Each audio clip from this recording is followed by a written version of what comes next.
ಅನಾರೋಗ್ಯದಿಂದ ಬಳಲ್ತಾ ಇರುವ ನಟ ಶಿವರಾಜ್ ಕುಮಾರ್ ಚಿಕಿತ್ಸೆ ಪಡೆಯಲು ಕೆಲವೇ ಕ್ಷಣಗಳ ಹಿಂದಷ್ಟೇ ಅಮೆರಿಕ ಕಡೆ ಹೊರಟಿದ್ದಾರೆ. ಮಿಯಾಮಿ ಆಸ್ಪತ್ರೆಯೊಂದರಲ್ಲಿ ಡಿಸೆಂಬರ್ 24ನೇ ತಾರೀಕು ಸರ್ಜರಿ ನಿಗದಿಯಾಗಿದೆ. ಹೀಗಾಗಿ ಇವತ್ತು ಶಿವಣ್ಣ ಮನೆಯಲ್ಲಿ ಧನ್ವಂತರಿ ಹೋಮವನ್ನು ಆಯೋಜಿಸಿದ್ರು. ನಟ ಕಿಚ್ಚ ಸುದೀಪ್, ನಿರ್ಮಾಪಕ ಕೆಪಿ ಶ್ರೀಕಾಂತ್ ಮತ್ತು ಬಿಸಿ ಪಾಟೀಲ್, ಪೂರ್ಣಿಮಾ ರಾಮ್ಕುಮಾರ್ ಸೇರಿ ಹಲವರು ಶಿವಣ್ಣನ ಮನೆಗೆ ಭೇಟಿ ಕೊಟ್ಟರು, ಮಾತುಕತೆ ನಡೆಸಿದ್ರು, ಧೈರ್ಯ ತುಂಬಿದ್ರು.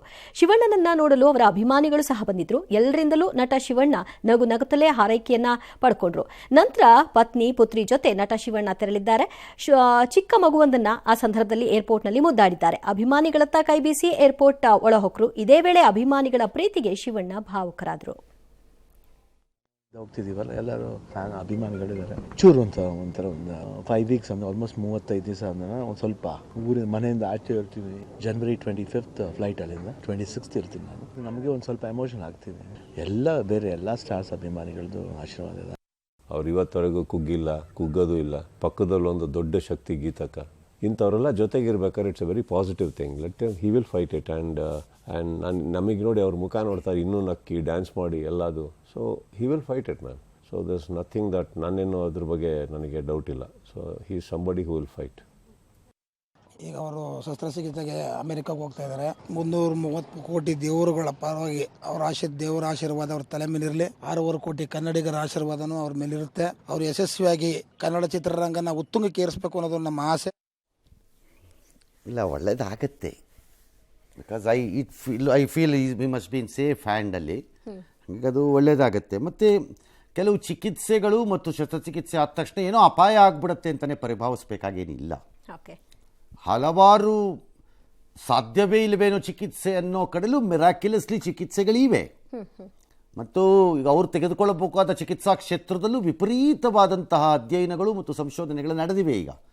ಹಾಗಾಗಿ ನನಗೆ ನಂಗೆ ಅನಿಸಲ್ಲ, ಅವರು ಚೆನ್ನಾಗೇ ಇರುತ್ತೆ, ಒಳ್ಳೆಯದೇ ಆಗತ್ತೆ ಅದು ಅನಿಸತ್ತೆ. ರಾಜ್ಯದಲ್ಲಿ ಒಂದು ಫಂಡ್ ಪಾಲಿಟಿಕ್ಸ್ ಏನದು, ನಮ್ಮ ಕ್ಷೇತ್ರಗಳಿಗೆ ಹಣ ಕೊಡಿ ಸರ್, ಕಾಸು ಕೊಡಿ ಸರ್ ಅಂತ ನೆನೆ CM ಸಿದ್ದರಾಮಯ್ಯವ್ರನ್ನ CLP ಸಭೆಯಲ್ಲಿ ಕಾಂಗ್ರೆಸ್ ಶಾಸಕರು ಕೇಳಿದ್ರಂತೆ. ಅದಕ್ಕೆ CM ಒಂದು 6,000 ಕೋಟಿ ಕೊಡೋಣ ಅಂತ ಭರವಸೆ ಕೊಟ್ಟಿದ್ರಂತೆ. ಈಗ BJP ಶಾಸಕರು ಅಲರ್ಟ್ ಆಗಿ ಯಾತಕ್ಕೂ ಒಂದು ಅಡ್ವಾನ್ಸ್ ಅಪ್ಲಿಕೇಶನ್ ಹಾಕೋಣ ಅಂದ್ಬಿಟ್ಟು ನಮ್ಮ ಕ್ಷೇತ್ರಕ್ಕೆ ಒಂದು 50 ಕೋಟಿ ಕೊಡಿ ಸರ್ ವಿಶೇಷ ಅನುದಾನ ಅಂತ DCMಗೇನೋ BJP ಶಾಸಕರು ಪತ್ರ ಬರೆದುಬಿಟ್ಟಿದ್ದಾರಂತೆ. ಸರಿ, ಖಜಾನೆ ಖಾಲಿ ಅಂತ ಸೀಟಿದ್ದೇವೆ, ಖಾಲಿನೋ ಪಾಲಿನೋ ನೋಡೋಣ. ಅವ್ರು ಕೊಟ್ಬಿಟ್ರೆ ಈಗ ನೀವೇನು ಶಾಸಕರಲ್ವಲ್ಲ, ನೀವು ನಿಮ್ಗೇನೋ ಅನುದಾನದ ಸಮಸ್ಯೆ ಇಲ್ವಲ್ಲಪ್ಪ, ಸುಮ್ಮನೆ ಇದ್ರೆ ಆಯ್ತಪ್ಪ. 4 ವರ್ಷ ಈಗ ನಿಮ್ಗೆ ಹೆಂಗಿದ್ರು ಅನುದಾನದ ಸಮಸ್ಯೆ ಇಲ್ಲ ಅಲ್ವಾ, ಸೋತೋಗ್ಬಿಟ್ಟಿದ್ದಾರೆ ಅವರು. ಹಾಗಾಗಿ ಯಾರೋ ಏನೋ ಕಷ್ಟಪಟ್ಕೊಂಡು ಮಾಡಿಸ್ಕೊತಾರೆ. ನಮಗೆ ಗ್ರ್ಯಾಂಟ್ಸನ್ನು ಕೊಡಬೇಕು ಅಂತಕ್ಕಂಥದ್ದು, ಕ್ಷೇತ್ರವಾರ ಕೊಡಬೇಕು ಅಂದರೆ ಹೊಸ ಕಾಮಗಾರಿಗಳು ಏನಿದೆ ತಗೊಂಡಿದೆ ಅದಕ್ಕೆ ಹೆಚ್ಚು ಹಣ ಕೊಡಬೇಕು ಅಂತಕ್ಕಂಥದ್ದು ಚರ್ಚೆ ಬಂತು. ಅಪೆಂಡಿಕ್ಸ್ ಅಂತಂದರೆ ಹೊಸ ವರ್ಕು ಶಾಶ್ವತವಾಗಿ ಇರ್ತಕ್ಕಂಥದ್ದು ಡೆವಲಪ್ಮೆಂಟಲ್ ವರ್ಕ್, ಅದಕ್ಕೆ 4,000 ಕೋಟಿ ರೂಪಾಯಿ ಕೊಡಬೇಕು ಅಂತಕ್ಕಂಥದ್ರ ಬಗ್ಗೆ ತೀರ್ಮಾನವೂ ಕೂಡ ಆಗಿದೆ. ಎಲ್ಲ ತೆರಿಗೆ ಹೆಚ್ಚಳ ಮಾಡಿದ ಮೇಲೂ ಕೂಡ ಹಾಲು ಉತ್ಪಾದಕರಿಗೆ 8 ತಿಂಗಳಿಂದ ಅವರಿಗೆ ಕೊಡಬೇಕಾದ ಸಬ್ಸಿಡಿನೇ ಕೊಟ್ಟಿಲ್ಲ. ಯಾಕೆ ಅಂದ್ರೆ ಖಜಾನೆ ಖಾಲಿ, ಡೆವಲಪ್ಮೆಂಟಿಗೆ ದುಡ್ಡಿಲ್ಲ. BJP MLAಗಳು ಡೆಲಿಗೇಷನ್ ಹೋಗಿ ಅಭಿವೃದ್ಧಿಗೆ ಹಣ ಕೊಡಿ ಅಂತ ಕೇಳೋದು ಮಾತ್ರ ಅಲ್ಲ, ಕಾಂಗ್ರೆಸ್ ಶಾಸಕಾಂಗ ಪಕ್ಷದ ಸಭೆಯಲ್ಲಿ ಕಾಂಗ್ರೆಸ್ MLAಗಳು ಹೋಗಿ ಪ್ರಶ್ನೆ ಮಾಡಿದ್ರು, ನಾವ್ ಹೆಂಗ್ ಮುಖ ತೋರಿಸೋದು? ಕಾಂಗ್ರೆಸ್ನವ್ರು ಕೇಳಿದ್ರು ಅನ್ನೋದೇ ಇಲ್ಲ, ಪ್ರಾಬ್ಲಮ್ ಆಗತ್ತಾ? ಇಲ್ಲ, ಕೇಳ್ಬೋದು, ಕೇಳೋದ್ರಲ್ಲಿ ತಪ್ಪಿಲ್ಲ. ಬಟ್ BJPನಲ್ಲೂ ಎಲ್ಲ ದುಡ್ಡನ್ನು ನಿಮ್ಮ ಸರ್ಕಾರದಲ್ಲೂ ಏನು ಕೊಟ್ಟಿಲ್ಲ.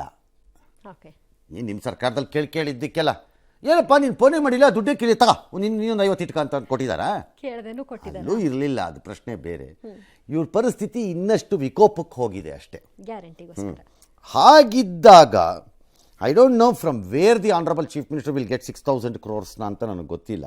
ಐ ಹ್ಯಾವ್ ನೋ ಐಡಿಯಾ ಅವ್ರಿಗೆ. ಇವರ ಹೋಪೆಲ್ಲ ಇರೋದೇನು, ಈಗ ಡಿಸೆಂಬರ್ ಮುಗಿಲಿ, ನೆಕ್ಸ್ಟ್ ಕ್ವಾರ್ಟರ್ ಗೊತ್ತಾಗ್ಬಿಡುತ್ತದು. ಟ್ಯಾಕ್ಸ್ ಮೊಬಿಲೈಸೇಷನ್ ಇನ್ಕ್ರೀಸ್ ಆಗೋದು, ಆರ್ ಟ್ಯಾಕ್ಸಿನ ಬೇಸೆ ತಳಾನೇ ದೊಡ್ಡದಾಗಿ ಹೆಚ್ಚು ಟ್ಯಾಕ್ಸ್ ಒಳಕ್ಕೆ ಬರೋದು, ಇದಾಗಬೇಕು. ಇದಾಗತ್ತಾ ಇಲ್ವಾ ಗೊತ್ತಾಗತ್ತೆ. ನಾನು ಈಗಲೂ ಹೇಳ್ತೀನಿ, financially we are in a bad shape. It's not A good shape, ಅಷ್ಟು ಮಾತ್ರ ನಿಜ.